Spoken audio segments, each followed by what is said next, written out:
Hello, everybody, and thank you for joining us today on Growth Masterminds. My name is John Katsir. We're doing something a little different today. We did a LinkedIn Live just recently with 4 global experts, and it was about kids apps. And maybe that's not the space you're in. Maybe you are thinking about that space. Maybe you've never thought about that space. It's actually a fascinating space where, there's a lot of barriers on the one hand, but there's also a ton of opportunity and super interesting, and some things that actually Singular does really, really well. So this is a recording of our LinkedIn Live on kids apps. We had some amazing people. We had Celeste Rollason from Privo. We had Stefano Accossato, who's the head of UA and Admon at TutoTOONS. We also had Mike Gadd, who's from Singular. He's the customer success director in EMEA. So we had a lot of interesting conversations about what works, what doesn't work, what you have to know, what you have to think about in kids apps. Enjoy the conversation. Hello, everybody. Hello and welcome. How can app publishers win in the most managed and restricted areas of Google Play and the Apple App Store? Welcome. This is a special Growth Masterminds. We're live on LinkedIn. It's awesome. We're happy to have you with us. Hope you're joining and sharing and liking and all that stuff, commenting, questioning. We're talking about marketing kids apps, how to be effective and compliant. When we're talking about kids apps, we're including both kinds, right? There's official kids apps and official app store sections for kids. There's also apps that are just built and released in the regular app store or Google Play that are just targeted for younger users. We're going to get into a lot of stuff. What are they? How do Apple and Google manage them? Is this an attractive space to do business in? How much competition is there? What rules do you have to abide by? What are some massive mistakes that companies make? And how do you win in kids apps publishing? To chat about it, we have an all-star group of people, which I am super pumped to introduce you to. First off, we've got Celeste Rollason. She's a senior child privacy expert at Privo. Privo is a global expert in minors privacy, private identity, and consent management. Thank you so much, Celeste. We also have Stefano Accossato. He is the head of UA and ad monetization at TutoTOONS. They're an app publisher that focuses on kids aged 3 to 12. They have over 1 billion app downloads. And we have Mike Gadd. He's the customer success director for EMEA at Singular.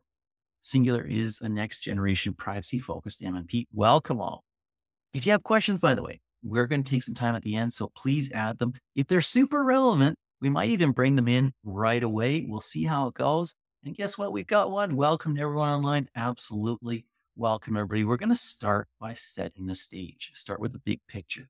What is a kids app? Is it different on Android and iOS? Stefano, please lead us off. All right. Thanks for the intro, John, in the first place. Well, what is a kids app? Everybody think straight away about kids games, like something more cute, something in our case, very pink.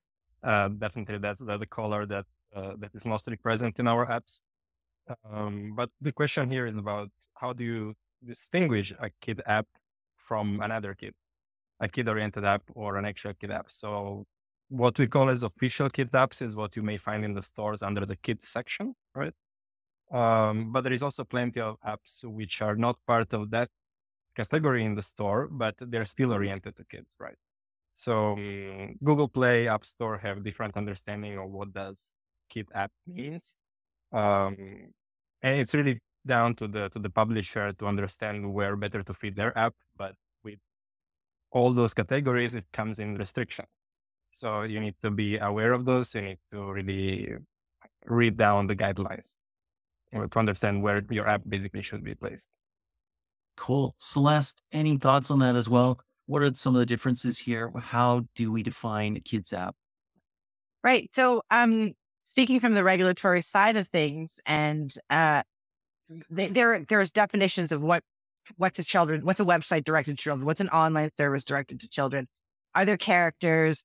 Is there language that speaks to the child, etc.? And the regulations have those definitions to help you understand if your service is directed at a child. On top of that, whether your service is likely to attract a child, that's a whole other conversation. There's clearly child directed. And then there's the idea that kids are playing these or accessing these games, accessing these services and using it. You know, everybody's online now. There's no limits to who might touch what you're creating. And when considering compliance, on top of all of that, there's it shouldn't be a barrier. Entering the kids market shouldn't be a barrier. You hear legal, you hear regulations, you hear these strict, oh, this is for kids or this is not for kids, etc. But it should be enabling you to think really what you can do for them and how you can use regulations, how you can use these definitions to achieve what you want to achieve rather than stifle your creativity. That is a great point, and we're going to get deeper into that later on as well. We're going to talk about that because when I hear compliance, I hear something and you hear something different, and there are opportunities in that as well. Before we get there, Celeste, we're going to stick with you. There's a ton of legislation around kids, privacy protection. What are the key pieces of regulation? I mean, we all know GDPR, COPPA. What are the differences between geos? Lead us into that conversation, please. Absolutely. Yes. So COPPA, the big one in the US, and then the GDPR is the big one that covers that EU, UK. We're also seeing a lot of state legislation, a lot of state regulations coming out, and movement in the Asian market and movement in South America, Brazil, different regulations coming forward. So what's most important to consider is, again, going back to what is a child-directed app? What is your audience? COPPA defines users as children as 12 and under. The GDPR and a lot of the global regulations speak to users 18 and older. And these regulations are going to have a global impact. You might consider that, I'm in the US, I'm a US company, I have to stick to one regulation or another. But we all know that the internet is ever reaching. You're not limited to a group of kids. You're not limited to a single space. You're not even limited to, your employees. We all know we're all coming from all different places in the world today in this call. So touching the regulations, thinking you might need to stick to one, but you're going to need to consider an audience. And a lot of the state regulations are going to meet that high standard of the GDPR, speaking to kids 18 and under, considering 13 to 17, the impact of teens and how that's going to affect your service. And then fundamentally, that leads into your notice, your transparency, how you're speaking to users. COPPA speaks to speaking to the parent, having a lock for the parent engagement, where the GDPR brings in ideas of having a privacy notice, having a privacy policy that lets children know what is privacy, what are we doing here today, and why do you need to worry about your identity online? Stefano, come on in and talk about this. You've got over 1 billion apps downloaded. You're based in Europe. You've got customers, users all across the globe. How have you managed to deal with this web of legislation? Yeah, so when I joined TutoTOONS, I think it was one of the first things I noticed to be aware of all those policies and regulations and so on, like almost had to become a lawyer overnight. But when it comes to the practice of it, you want to know as a publisher, as a developer, you want to know how those regulations really affects your game from development perspective, monetization perspective, and publishing perspective, right? So if you were going to try to keep track of all of them separately, it might just add a lot of, extra work to it. You need to start from the basics. What are the common aspects in different regulations? What are they actually talking about? Are they talking about content? Are they talking about ad? Are we talking about monetization basically, or they are talking a lot about data, like data sharing, data collection? So often as I'm more into the ad monetization and UA, of course, I focus more on, okay, what does it mean in terms of ad monetization? Or what can I do? What can't I do? UA, we will talk more later, I guess, but what does it mean tracking UA activity in a compliant way for kids apps? In our case, we are 100% compliant. Like we don't use age gate in order to divide our user base in adult players and kids players. So we consider all of them as kids.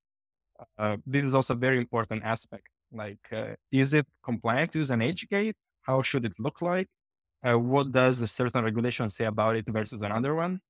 And what can you do about it? Because when it comes to publishing, on Google Play, you can have different app versions for different geos.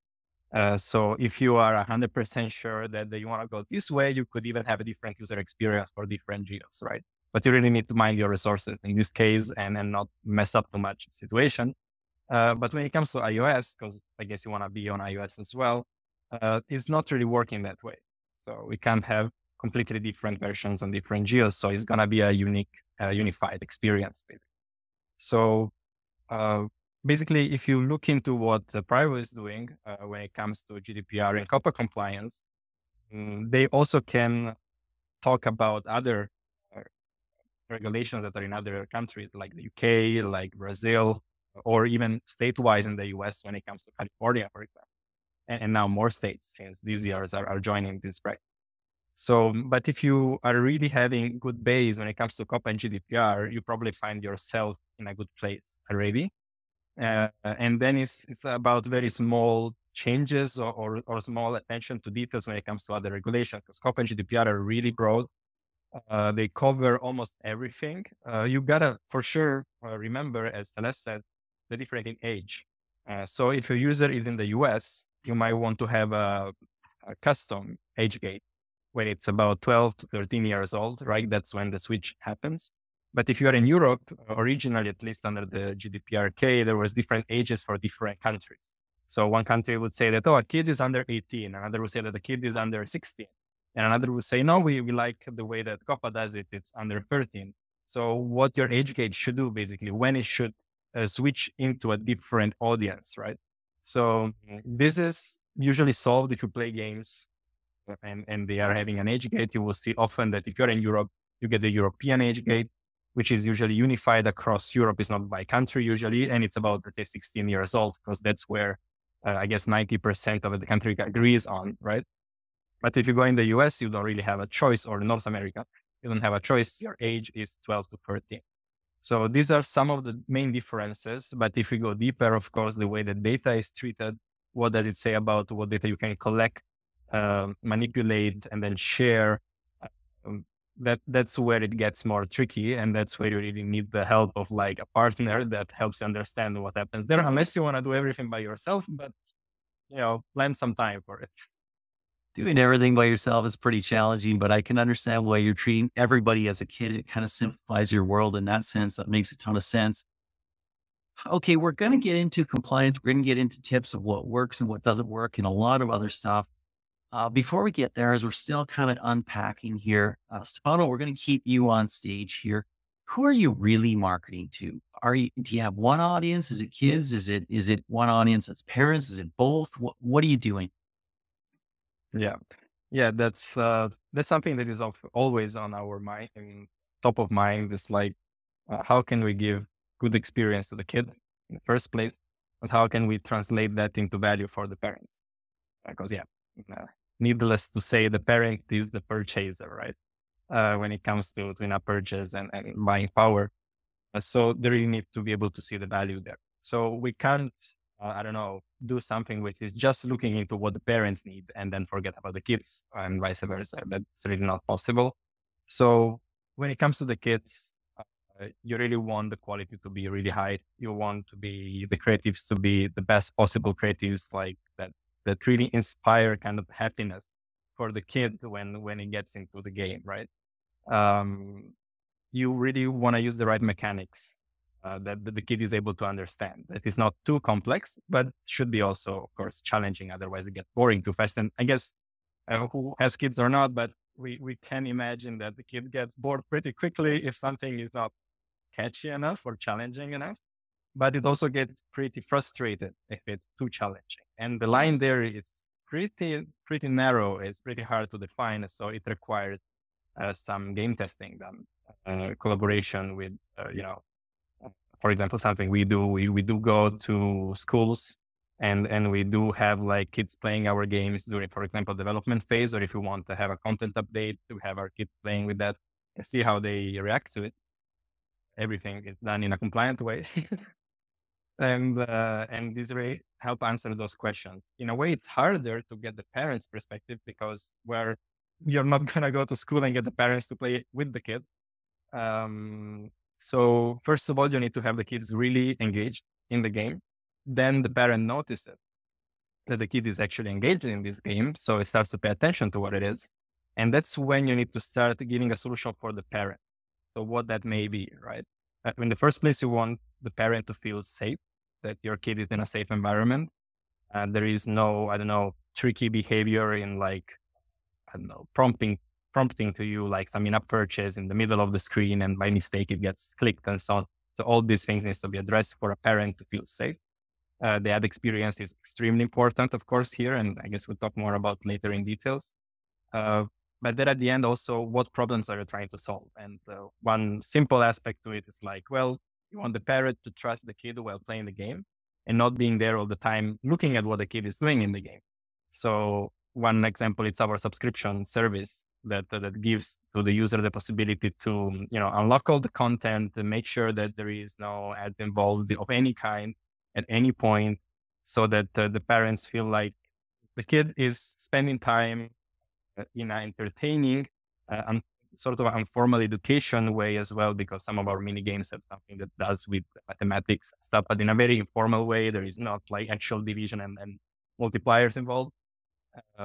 But the subscription, it's really important in order to make feel that there is a bunch of apps that the kid can use. They're all under the same account. They're all under the same payment. There is no need to pay more for it. And more for each single app. It's just once.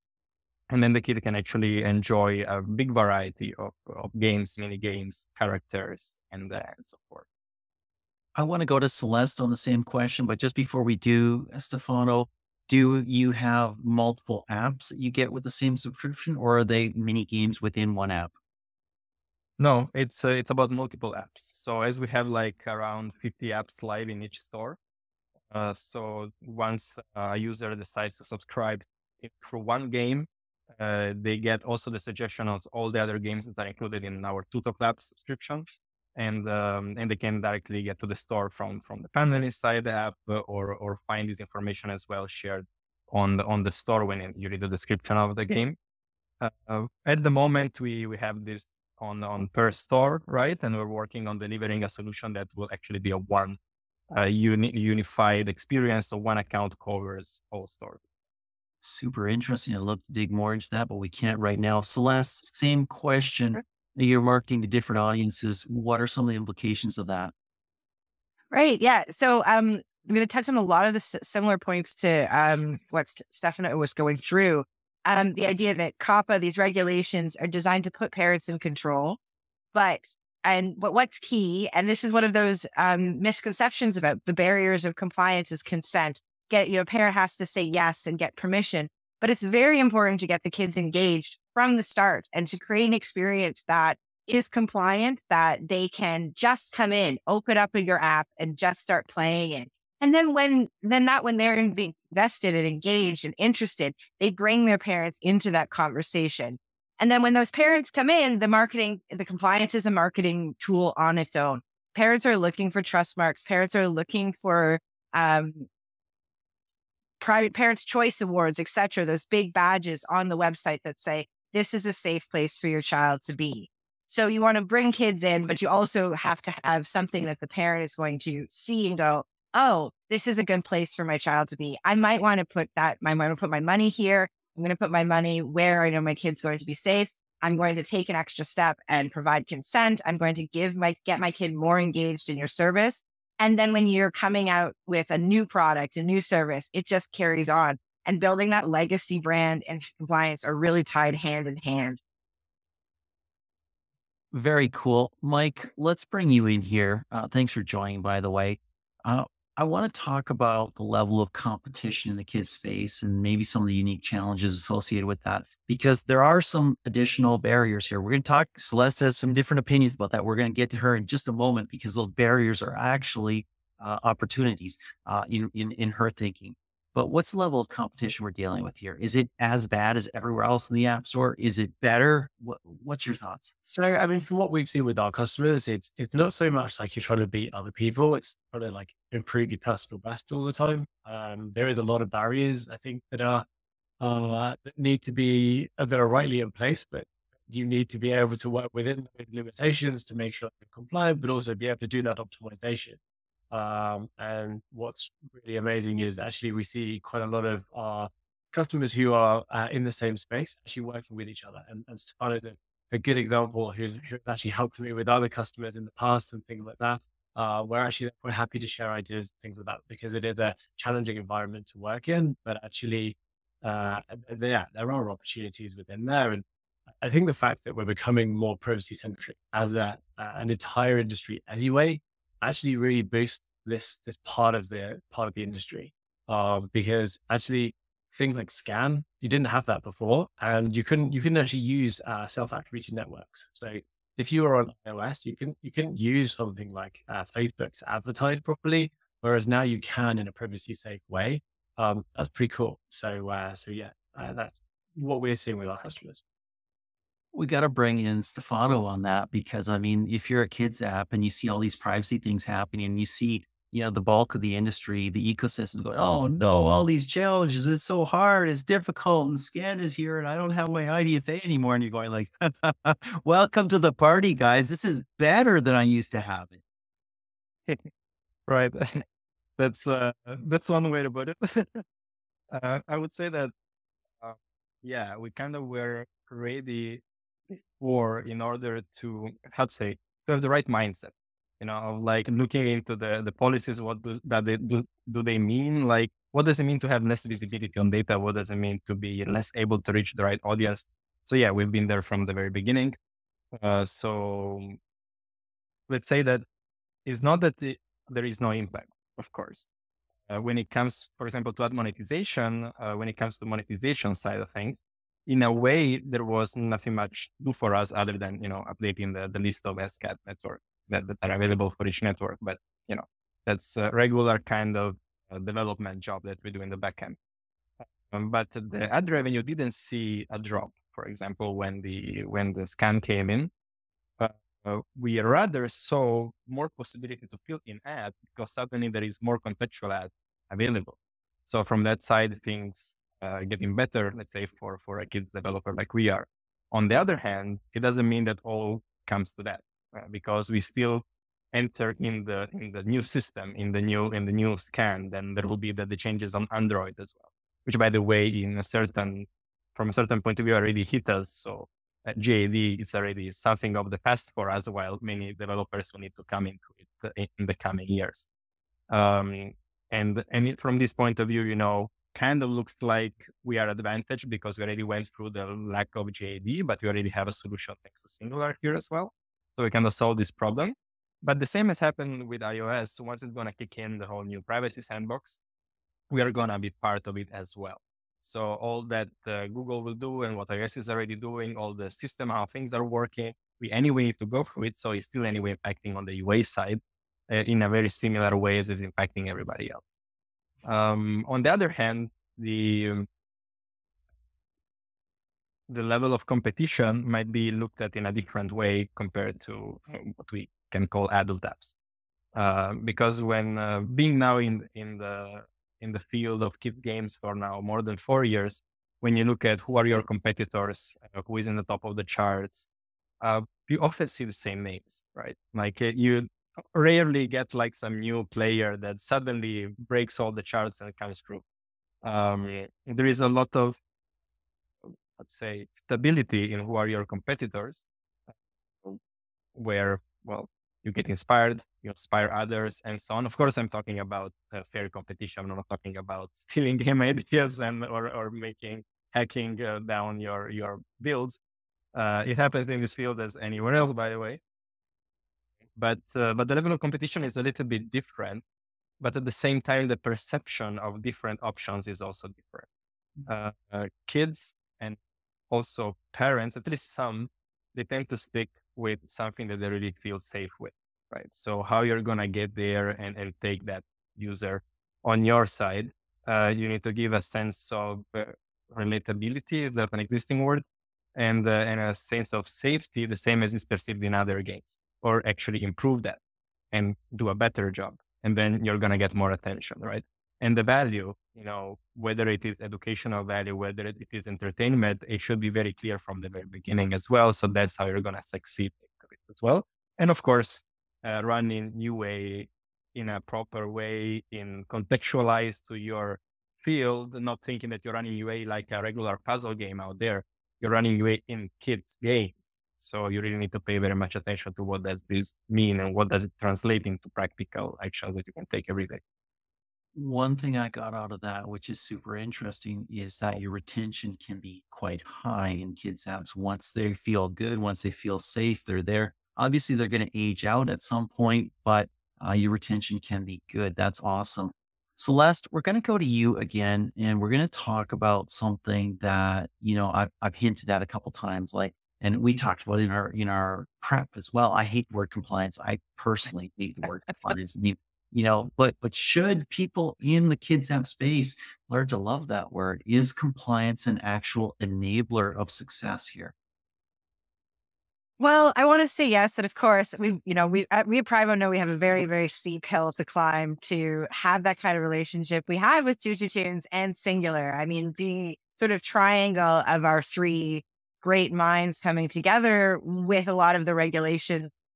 But I can, even what both Mike and Stefano were speaking to there about these new privacy, even less regulatory industry is moving ahead in privacy sandbox, the iOS 14 updates, everything that came out.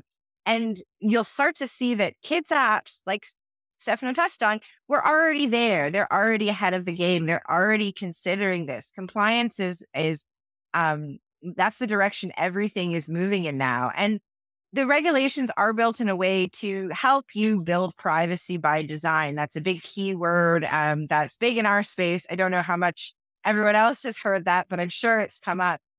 Starting from zero, thinking about privacy first, because that helps build your app around it. More and more people, not just kids, not just parents, want to know, why have you collected my data online? What are you doing with it? Why are you taking, everybody has an anecdote about the advertisement knows what you need before you do. And that's a conversation that many, many people are having, and more people are trying to keep their data close to their chest. So using the regulations to, like I said, structure from zero should be an enabler. It should not be a barrier. It should start helping companies form what their apps are going to look like, because kids having fun is one thing, but even from a child development standpoint, kids having fun within a closed environment, within what we call as a walled garden, is going to give them a better experience, whether you're coming from education or entertainment or however you want to engage kids.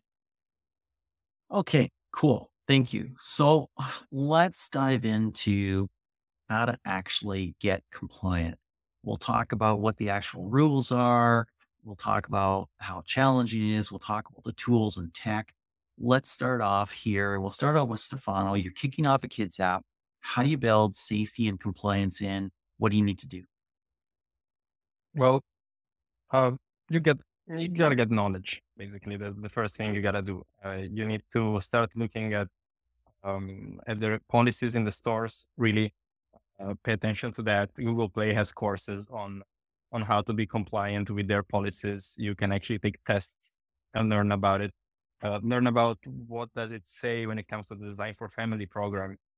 What does it mean in terms of monetization? What does it mean in terms of data collected already for the store? We're not even yet going into COPPA or GDPR here. We're still sticking to the store policies and guidelines. That is the first step. That is the first step to take when you're thinking to publish an app, maybe just for kids or also for kids, because this applies also to those apps that are including the kids in their audience, not the ones that are only made for kids 100%, right? So that's really the first step. Then the second would be, of course, to get certified by a company like Privo here, because that gives you much more control over your compliance path and requirements, but also give you really a sense of safety as a developer, as a business, because you having that how it's called seal on your app, it's already a proof of quality, proof of commitment for the developer to be safe for kids, and parents do look at that, as was mentioned before. So that's really important as well. And you need to start doing that ASAP. You don't do that when you have your game 2 weeks from hard launch. You're gonna start to do that when you are starting the development of a game, or even I would say the idea of a game. And because if you wanna, dedicate the resources correctly and effectively, you need to consider that part of the time from the team will go into understanding all of this and then collaborating with external partners on this topic specifically, which eventually touches everyone, all the ad networks, all the UA channels that you want to use, you're going to have to bring this up every single time. So you need to start from it to get to a product later on. Yeah. So in the idea is where I would start with.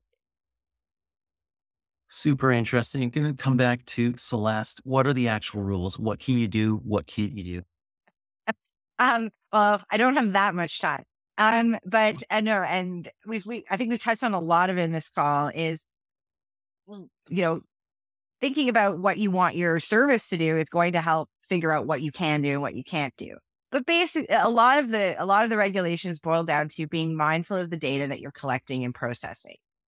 Whether it's actively, you're asking a user for an email address, you're asking a user to sign up for an account, or passively, are device data, advertising identifiers, and how that data is managed. That's a building block right there. And that's going to bring in the rest of your app, and it's going to be built on top of it. Do you want users to have a video on? Do you want them sharing content, etc.? So building up.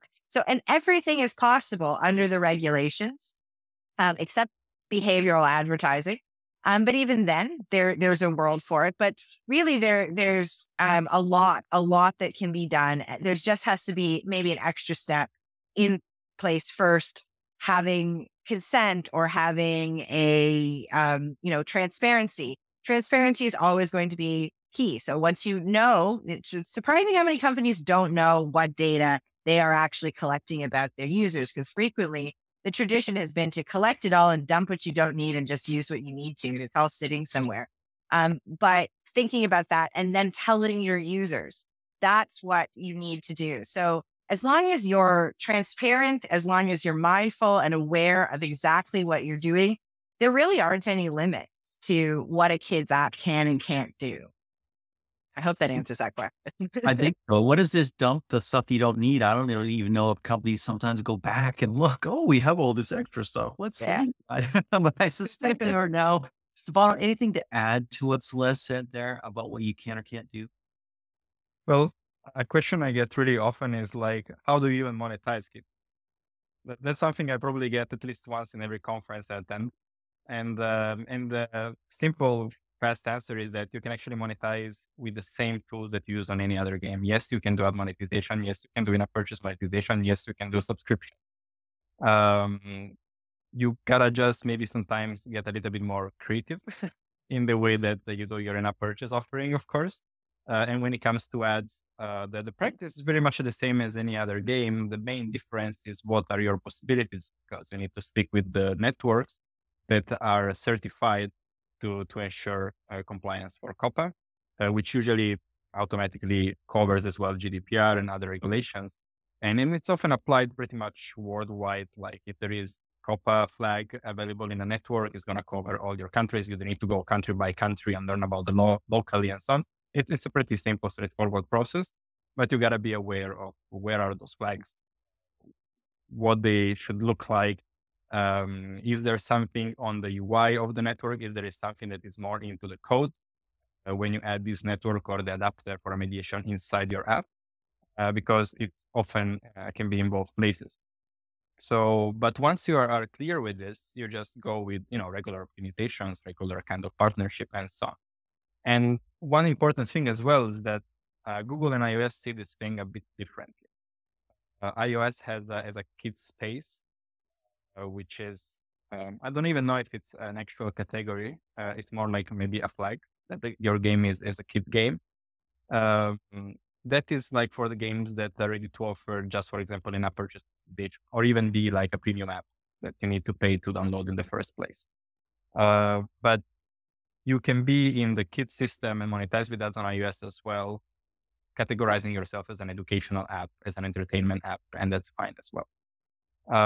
So there is more possibility once you do that. And it seems also that you may look to you once you get into this that, oh, I can add any kind of SDK there on iOS, which technically sounds like, yep, maybe.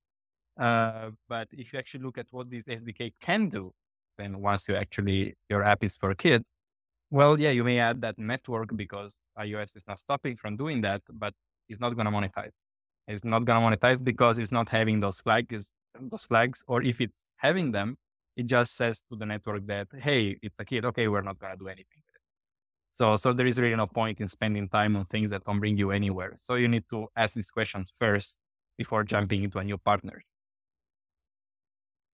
That makes sense. Mike, let's come to you. So there are some challenges here for making kids apps. Is it worth it? You're on the business side. You see measurement. Is there a pot of gold at the end of this rainbow? Yeah, I think definitely. We catch up with customers on a regular basis. I'd say actually with apps who are targeted toward kids, they almost need sort of even more partnership support because there are so many different things to consider and things. So we spend a lot of time talking to our customers to make sure we're supporting them. And it's great to see over I've known Stefano for over 2 years, I think, in terms of the time that we've been working with him. And it's great. We've seen how they've developed and they've grown and things like that. And we see that with a number of our customers. So yeah, it definitely works. There's definitely success stories there. So it's definitely worth doing. Talk a little bit, Mike, about what it means to be an MMP for kids focused apps. Is it different? Are there things that you have to do that ordinary MMPs can't do or don't do? Do you have to do different things for kids apps in terms of measurement than you do for all other different kinds of apps? Yeah, definitely. So, first of all, it's the technology. So you need to have the right technology in place to be able to collect data in a compliant way and share data in a compliant way and understand where you can share, where you can collect, etc. And it needs to be really flexible. I think as Celeste said, there's lots of different options you've got to be able to still be compliant. And so you need a solution that's super flexible so that you can set the parameters of what you can and can't do in the platforms and allow it to work that way. And then the second part is the partnership piece. So making sure that you have someone like Privo, you've got someone like Singular who can work with you. We're definitely not lawyers, and I never give legal advice as part of a customer success function. But what we can do is we actually do talk with our customers' lawyers or with advisors where we can say, if you select this option, this is what data is shared. This is what's collected. And we can give a really sort of strong walkthrough of exactly what's happening. And then you can make your own decision in terms of whether that's compliant. Celeste, talk about the technology that you need to manage all this stuff. You offer some of it, Singular offers some of it. How does it all work? Well, it's a building partnership. So, obviously with, the regulations are self-regulatory. There is enforcement action that comes down. It's very important to keep that in mind as well. Not to be biased, but engaging with a privacy expert is always a great start to be building that partnership. As we've touched on, Privo, Singular, and TutoTOONS all have a long-standing relationship. We've been working together for a very long time. And I think that sort of helps build those tools. You have experts with different priorities, but also different consideration that all come together, and we're all invested in, at the end of the day, well, maybe not the MMPs, but giving that child, giving your audience, selling the audience. So, just the tools that are out there, looking like, as Stefano touched on, looking for flags, looking for settings, anything extra that you can bring in to help move your app into a compliant direction, moving there. And your best tool, is, well, I want to say compliance. That's your best tool. It's good for marketing. It's good for building. It's good for thinking about. So as a starting point, I'm a little bit biased, but I still see that as the starting point. I guess we're all biased to some degree or another. Stefano, as you are going through this whole journey of tools and tech to make sure that you're doing what's right, what do you need from the tech? How are you using the tech to make sure that you stay compliant? I would say to pay attention, to our questions and really try to answer them and not trying to avoid them. So it may sound obvious, but you can really meet that often in the industry, not the kids industry in general, in the industry, whenever it comes to tech. Basically for the tech providers, not to stick with what they know and to how they think the tech should look like and should work and should be a one measure fits all. That's really the main point when, in my opinion, in my experience, that's when we started to work with Singular. That they really understood the point of like, okay, we may not be ready right now, but we can get ready. So Singular did it. Everybody can do it, basically. The networks can do that as well. That's why you can see that over time, more networks try to be compliant, try to develop a system that let them also, deliver ads, for example, to kids games in a safe way. It's may look like a complex process and so on, but it's also, of course, about being consistent with this work that you're doing. So for us, the fact that we're not just the ones that were the middle guys between Singular and Privo in this case that did all the communication job. It would have been quite challenging if that would have been the case. I don't know if we would have get to our results as we got in the end. But the fact that they stepped in, Singular stepped in, Privo was open for the conversation. And then they kind of put together a solution that works, compliant, proof from the beginning. Not building a solution that should be compliant and then you go into a review process and then you get an answer yes or no. But you actually start from the beginning. You collect first the info on what needs to be done, and then you deliver a result. After the job was done, basically between Singular and Privo, we didn't have to put extra effort in order to understand what we need to do now to use that tool. Singular provided the guidelines for it. So that's really where you want to be, because as a developer that works in the kit space, you already have a lot of questions to answer all the time and to raise. You really want the tech to come towards you and kind of, meet you halfway, basically, do part of the job in understanding what does it mean for them to be compliant and be honest about it, because there is no point in starting a potential partnership or a conversation and then 3 months later find out that, oh, well, we can't really do anything about it. So why did we waste 3 months of our time? And these things happen, but it all comes to the human approach that in the first place, like, puts it to the top. So, and also, it's hard probably to find tech that has a lot of experience with kid games, right? So when you ask first time this question, you might not get a lot of answers. But there is some techs which, they don't have maybe a client right now that is COPPA, 100% COPPA, but they took the COPPA seriously from day one. So you just mentioned COPPA, they already understand everything what you're talking about. They already can tell you yes or no. And I really appreciate when people honestly tell me no in the first call or in the first exchange of emails that we have, because that will help me respect them more later on when they are going to get compliant, because I know that they will actually have done it properly by then. So this is something to really consider when jumping into, well, which tech can I use, which tech I cannot use, or who I can trust, who I cannot. Love it. Makes a ton of sense. Okay, Stefano, we're going to stick with you for a bit here because we're going to talk about monetization. We're going to go into AdMod, how it works. We're going to talk about in-app purchases, subscriptions, all that stuff, how that works as well. Let's start with AdMod for kids. Give us the big picture of how that functions. Yeah, so I mentioned something before, but main rules are no targeted ads, no behavioral ads, how you want to call them. So it's contextual only, right? So that's the first thing. Yes, it has an impact on your CPMs. It's fine. But you can get still a very good fill rate. Like considering that we surpassed 1 billion downloads, we have quite a lot of impressions we deliver on a daily basis, right? We don't really struggle with fill rate. So there is ads available out there.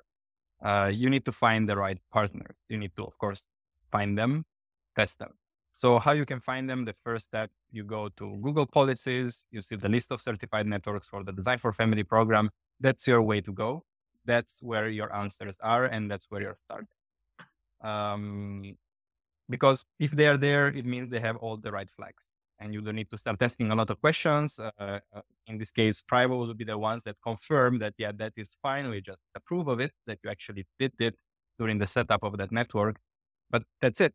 You're ready to monetize. It's pretty simple. But with this comes another challenge that I will try not to go too deep into it because I tend to get too passionate about it, but it adds quality. So basically, what is adds quality? Usually is intended as UX, user experience. Is the ad easy to close? Is the ad easy to navigate and then get back to your game? So this, of course, applies to us as any other game out there for adults as well. But in our case, it's also a lot about content. It's all about appropriateness of the ad. And this is a huge topic, and you need to take it very seriously. In our case, we actually haven't started at scale monetization. I mean, we were already doing ad monetization because there is also networks out there which works just with kids brand, which are delivering safe content all the time. You don't need to even check that; it's gonna be fine. We do check it anyway, but you can really trust them. They know what they're doing. They're certified. They are ready, and you can trust them 100%. They work only and exclusively with kids brand. So that is already giving you a decent revenue in the first place. But if you are scaling up your business, usually that's not enough. You need to start adding SDK networks to your stack as well. So that's when the ads quality becomes really, really serious.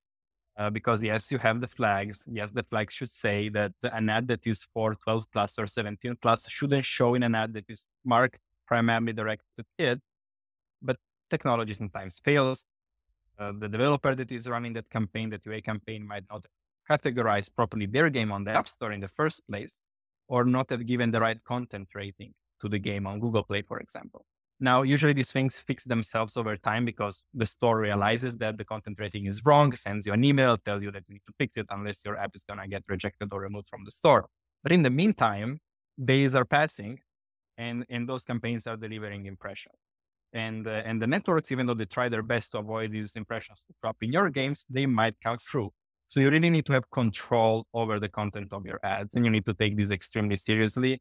At TutoTOONS, we started with the manual work in day one. Once we found a process that works for us, then we started to use the SDK networks.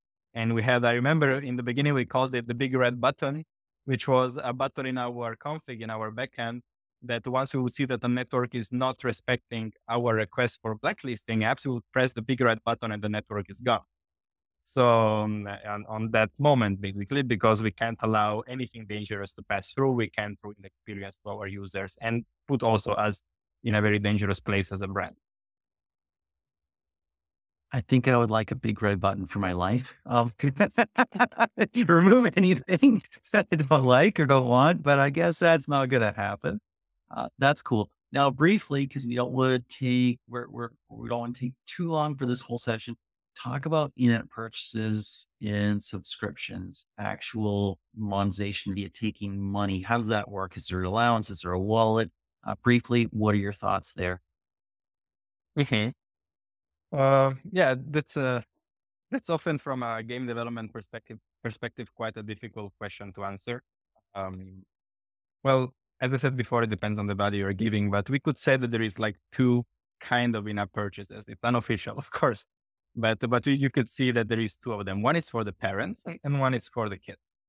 So the one for the kids are usually related to content, to new pets, new characters, new things in the mini games. I don't know, access to a certain part of the game which wasn't allowed, not buying a certain in-app purchase. Just making like random examples here.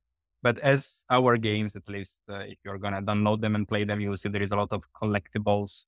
There is a lot of hatchables, and this is really driving engagement with the kids. They always want more. So you can actually build a strategy around this aspect, for example. And of course, still, even though it's the kid that is asking for it, the parent has to agree with that. So in this case, the new element you're adding after the in-app purchase needs to add to the game for real. It shouldn't be just there as, without sounding too judgmental, but it's not just a skin, but then your game stays absolutely the same. That new character is actually bringing new dynamic into the game. It's maybe opening up for new possibilities that before weren't there. So that the kid has actually the possibility to engage with this character rather than just buying it and having it there on the shelf, so to say. Okay. So that's also when you can deliver a message to the parent as well, that the money is well spent because the kid gets the ability to interact with more elements, with more environments. And we actually see that, for example, the difference between gaming and just watching videos, right? video by itself is quite passive. We all know about this. But the game as such gives the kid the ability to actually try to do something. So this is actually a very important point, because we tend to spend a lot of our times watching videos. I remember myself, of course, it was different generation back then. We didn't really have much of a choice at the point. But this moving from being a passive observer into being an observer, but also a participant of the experience, this brings more dynamicity into the kid behavior overall. And so, of course, as part of your brand statement, you want these things to be safe, to make sense in real life. You don't want to teach a kid to, I don't know, break stuff at home in a game. But you can teach things that are really related to daily life, and this connected to the in-app purchase can really add value. And the last piece is, of course, as I mentioned before, the subscription.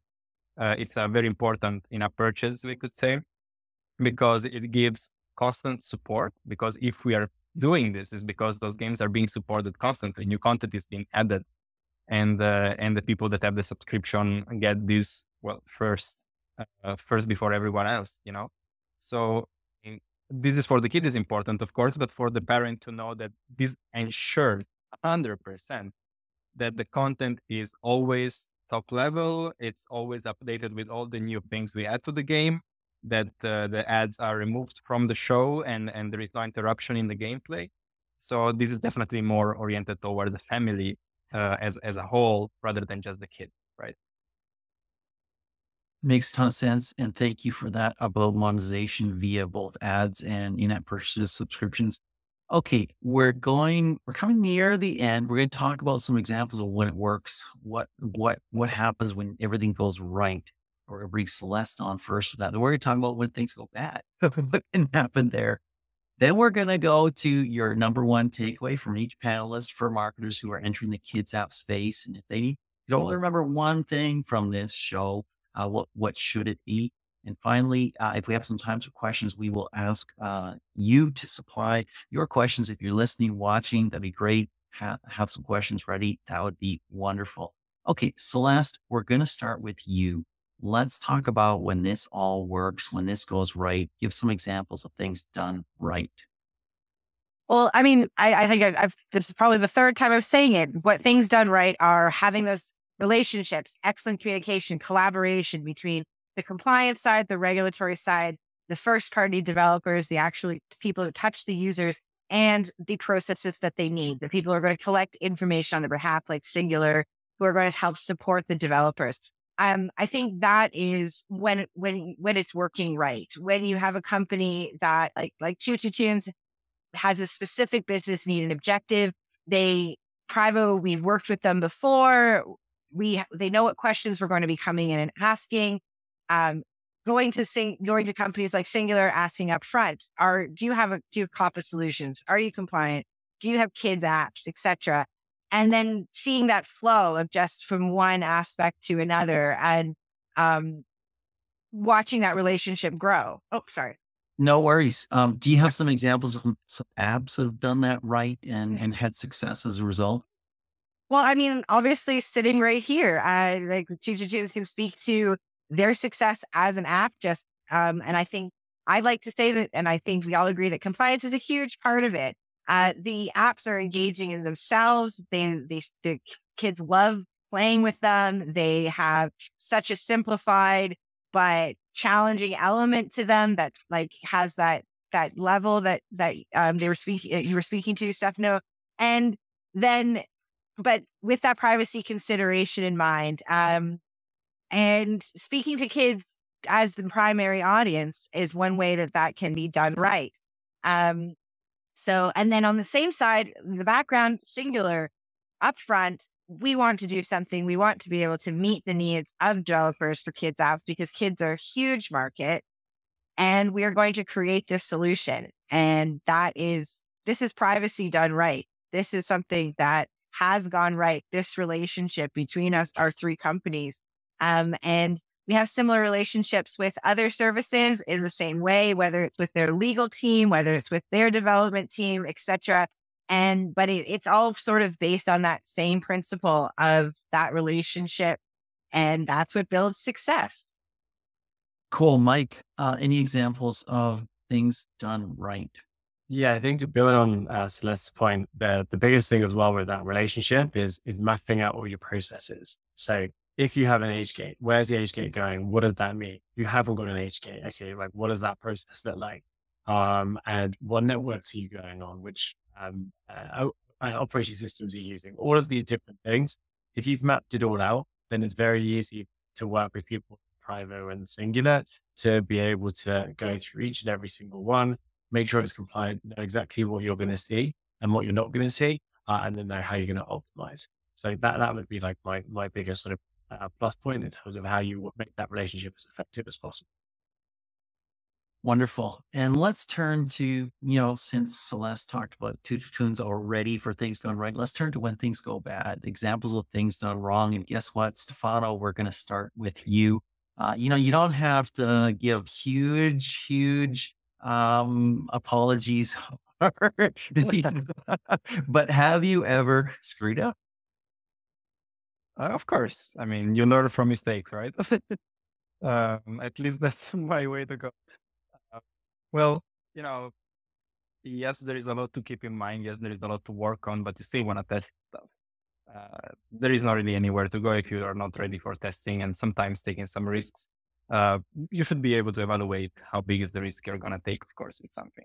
But it does happen, that, oh, well, we did our best, but somehow we published the game and that SDK version was not listed in the compliant one. So we get the rejection. Oh, there's something about it. Or everything seems fine. We did all we can to control that the ads are safe. The SDK is fine, is certified and so on, whatever about it.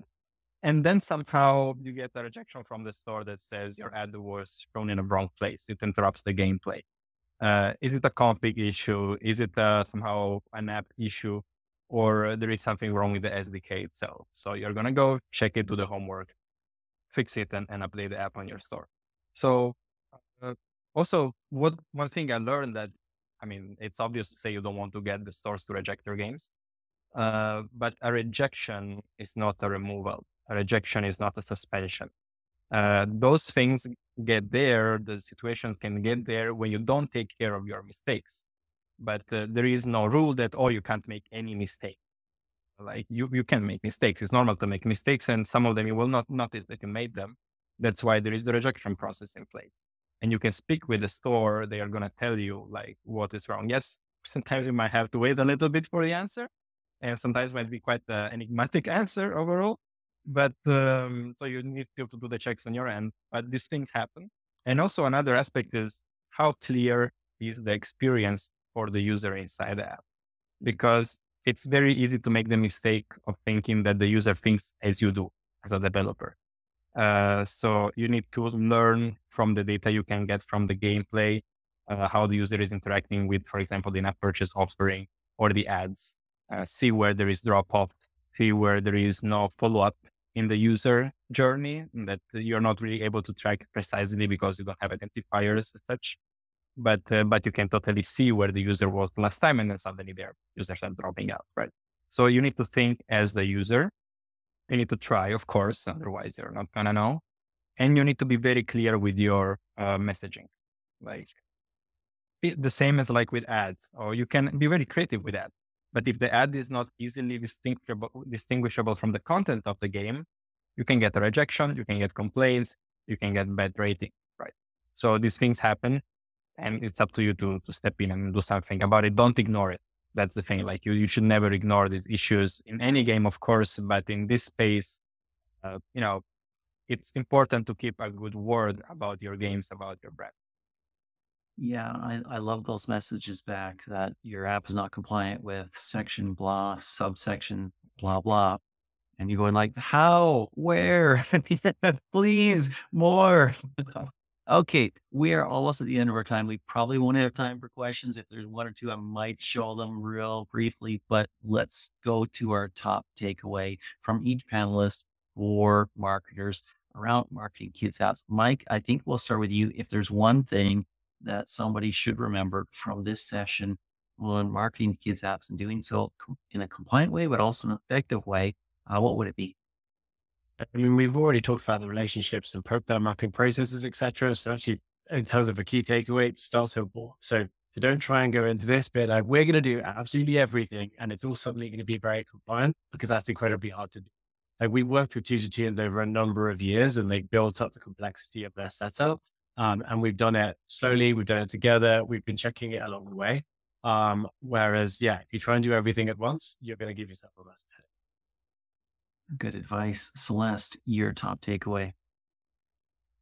Sure. So outside of compliance as an enabler, I think considering your audience is a key takeaway when it comes to marketing and when it comes to being effective. Don't underestimate children. There's a misconception that parents are going to be involved in this process. Kids are alone. There's just a generation of kids that's born with a smartphone in their hand. And so doing the bare minimum won't, in terms of privacy in today's climate, will not bring you very far. Everybody's looking for it. And companies who try to skirt around regulations, who try to skirt around compliance, will ultimately not be successful in the long run. It will catch up with you. It's better to start from the beginning and build around it. And it's just as important as the user experience. And it's just as important as how you're going to make money. Privacy is that third piece. Babies are born with a smartphone in their hand. I'm almost tempted to use that as a prompt in Midjourney or something like that, but I will resist the temptation. And Stefano, you have the last word. What is your top takeaway for marketers in this space? Well, in one sentence or so, I would say that, repeating the word I said before, so compliance is your concern number one when it comes to monetization, publishing, and UA. So make sure to start looking into it in the beginning of your journey. I think it's the most important thing to do when you want to start in this field. Wonderful. Thank you so much. I'm going to just, if you have questions, put them in the comments and we'll answer them there as we get time. I really appreciate that. We're over an hour right now and I have to release these people. Some of them are in Europe and it's late for them. Stefano, thank you so much for taking this time and sharing your knowledge and your hard-won knowledge over years of working in this space. Your mistakes and your challenges as you've grown and learned in this are helping others. Really do appreciate that. Celeste, thank you so much for sharing your expertise as well. Much appreciated. Thank you so much. And Mike, thanks for taking some time out of your evening and sharing what you've learned also. Thank you all. Thank you. Thanks very much.